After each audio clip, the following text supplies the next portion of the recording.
যদি অ্যাকশন না পান আমাকে বললেন, আমি চলে যাবো। আমি চাকরি করবো না, আমি কমিশনার থাকতে চাই।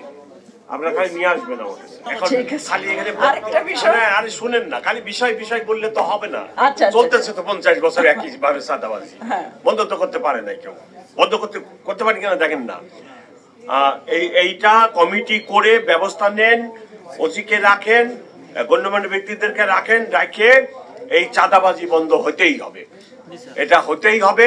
আপনারা মিটিং করবেন, আপনারাও আগে একটা কেন্দ্রীয় কমিটি করে মিটিং করেন, মিটিং করে সমস্ত লোকালে আবার লোকাল কমিটি করেন, লোকাল কমিটি করে কেন্দ্রের কমিটি থেকে লোকাল কমিটিকে গাইড করেন যে এই এই লোক নিয়ে আমরা ইয়ে করলাম, কমিটি করব, ওসি পুলিশ থাকবে সেখানে থাকে।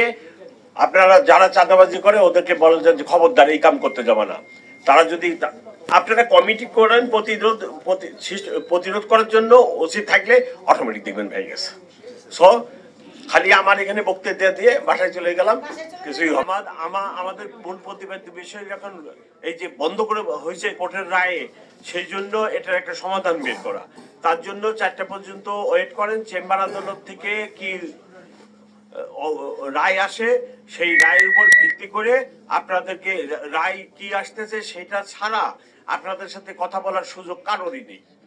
আমি তা প্রথমেই বলে দিচ্ছি যে এটা কোর্টের সাথে রায় হওয়ার পরে আপনাদের এই সকল বিষয় সমাধানের জন্য লিয়াজো কমিটি করেন, আমার সাথে যোগাযোগ করবেন, আমি আপনাদেরকে আবার ডাকবো। কিন্তু এখন কোর্টের রায় না হওয়া পর্যন্ত আমার পক্ষে কোনো কথা বলাও সম্ভব না।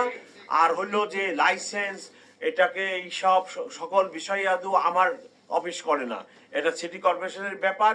ইন ডিটেল এসব আলোচনা হবে, কোর্টের রায় পর্যন্ত আপনারা অপেক্ষা করেন। একটা লিয়াজো কমিটি বানান, সেই লিয়াজো কমিটি আমার সাথে যোগাযোগ করুন।